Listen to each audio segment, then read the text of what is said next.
వణుకు పుట్టాల. దానికోసమే ఇవాళ మొత్తం యంత్రాంగాన్ని బలపరుస్తున్నాం. టోటల్ పోలీస్ వ్యవస్థల్ని ప్రక్షాళన చేస్తూ ఉన్నాం.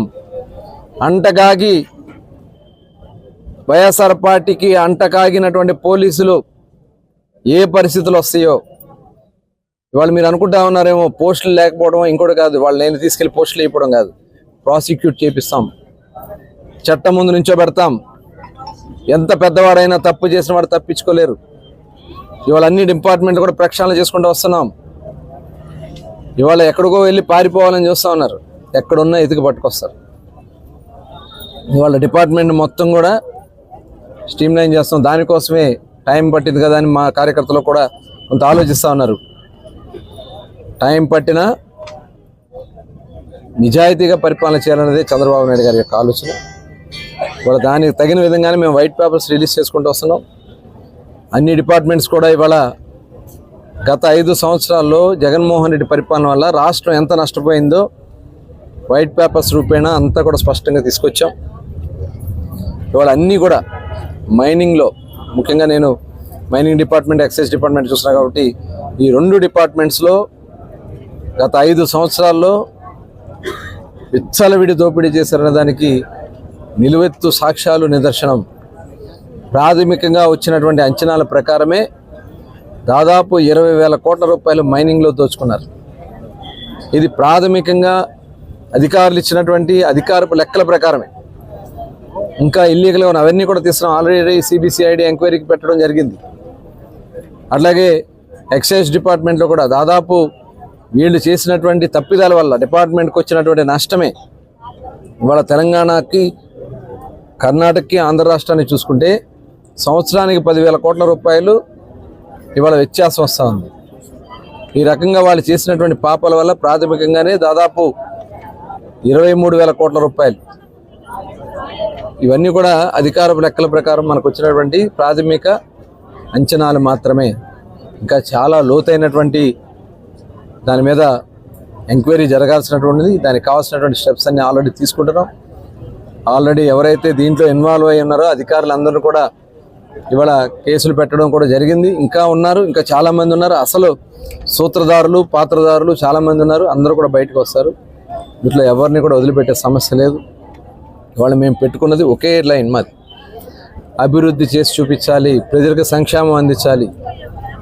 నిన్న కాక మొన్ననే పెన్షన్లు ఇచ్చాం, 2వ తప.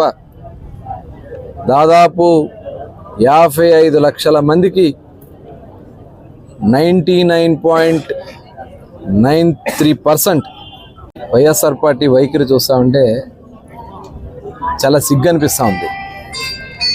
జగన్మోహన్ రెడ్డి ఇంకా అతని ఆలోచన విధానంలో మార్పు రాల, వైఎస్ఆర్ పార్టీ నాయకులు మార్పు రావట్లే.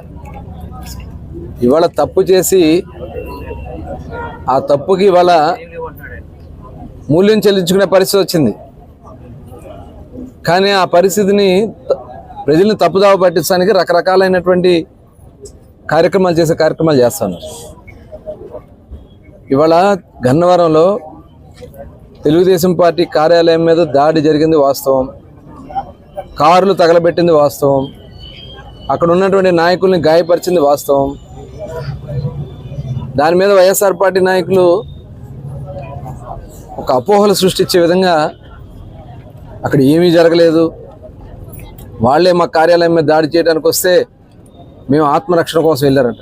కార్లు తగలబెట్టి ఆత్మరక్షణ. ఇవాళ ఈ పాపం చేసిన వాళ్ళు ఎవడో కూడా తప్పించుకోలేరు, దాంట్లో ఎటువంటి అనుమానం లేదు. వాళ్ళు వెళ్ళి అక్కడ నీతి కబుర్లు చెప్తా ఉన్నారు. బందర్లో ఉన్నటువంటి ఒక చేతకాని దద్దమ్మ 5 ఏళ్ళు కాన్స్టిట్యున్సీని పట్టించుకోవాలా, 1,000 కోట్లు వెనగేసుకుని సిగ్గు లేకుండా ఇవాళ వచ్చి నీతి కబుర్లు చెప్తా ఉన్నాడు. సిగ్గు అనిపించట్లా మనిషికి? వయసు వచ్చింది మీకు, మంత్రి పదవులు చేశారు, ఇవాళ మాజీలుగా ఉన్నారు, ఇంకా మీకు సిగ్గు రావట్లేదా? అసలు మీరు మనుషులేనా? మానవత్వం ఉందా మీకు? ఇవాళ అక్కడ జరిగినటువంటి దుర్మార్గాన్ని మనం ఆపకపోతే, ఇలాంటి పరిస్థితులు వస్తే రాష్ట్రం ఏమైపోద్ది, యువత ఏమైపోతారు? గంజాయి మత్తులో మీరు చేసినటువంటి పాపాలకి రాష్ట్రం ఇవాళ టోటల్ యువత అంతా కూడా సర్వనాశనం అయిపోయింది. ఉద్యోగాలు లేవు 5 ఏళ్ళు. ఇవాళ పరిశ్రమలో ఒక్క పరిశ్రమ మీరు తీసుకురాలేదే. మీ చేతగానితనం క్లియర్ కనబడతా ఉంది. ఇవాళ అప్పులు పాలు చేశారా రాష్ట్రాన్ని. ఇన్ని కనబడతా ఉన్నా కూడా సిగ్గు లేకుండా వెళ్ళి ఏదో కార్యకర్తలకి ఇచ్చేస్తున్నారు, మా కక్ష సాధింపు చేస్తారు. అంతా రౌడీ షీటర్లు, అంతా గంజాయి బ్యాచ్. అక్కడ ఉన్న వాళ్ళ చూడండి, పేర్లు తీయండి. మొత్తం గంజాయి బ్యాచ్లు, రౌడీ షీటర్లు. ఇవన్నీ కూడా ఎవరు తప్పించుకోలేరు. పేర్నాని కూడా తప్పించుకోలేరు, దాంట్లో ఎటువంటి అనుమానం లేదు. ఇవాళ వాళ్ళు చేసినటువంటి పాపాలు మేమేమి వ్యక్తిగత కక్షలకు పోవట్లే. మేము వ్యవస్థల్ని మార్గంలో పెట్టాలి. ఇంకోటి అలాంటి కార్యక్రమాలు చేయాలంటే భయపడాలా. ఇంకొకరి మీద ఎలాంటి కార్యక్రమాలు చేయాలంటే వాళ్ళకి. మచిలీపట్నం మున్సిపాలిటీలో కూడా రాబోయే కాలంలో ఏ రిక్వైర్మెంట్ 100% రోడ్స్. ఇప్పుడు మచిలీపట్నం మండలంలో టోటల్ సిమెంట్ రోడ్లు, డ్రైన్లు అవన్నీ కూడా 20 కోట్ల రూపాయలతో రోడ్లు, మరొక 8 కోట్ల రూపాయలతో డ్రైన్లు పెట్టడం జరిగింది. దాదాపు 30 కోట్ల రూపాయలు ఎనర్జీస్ కింద మరి ఇమీడియట్గా వర్కులు స్టార్ట్ చేయడం కోసం అవన్నీ కూడా ప్రపోజల్స్ పంపించాం. త్వరలోనే అవన్నీ వస్తే ఇమీడియట్గా అన్ని వర్కులు స్టార్ట్ చేస్తే దాదాపు గ్రామ స్వరూపాలే మారుతాయి. ఆ విధంగా కార్యక్రమాలు చేసుకుని ముందుకెళ్తామని మరొకసారి ఈ సందర్భంగా తెలియజేస్తాం.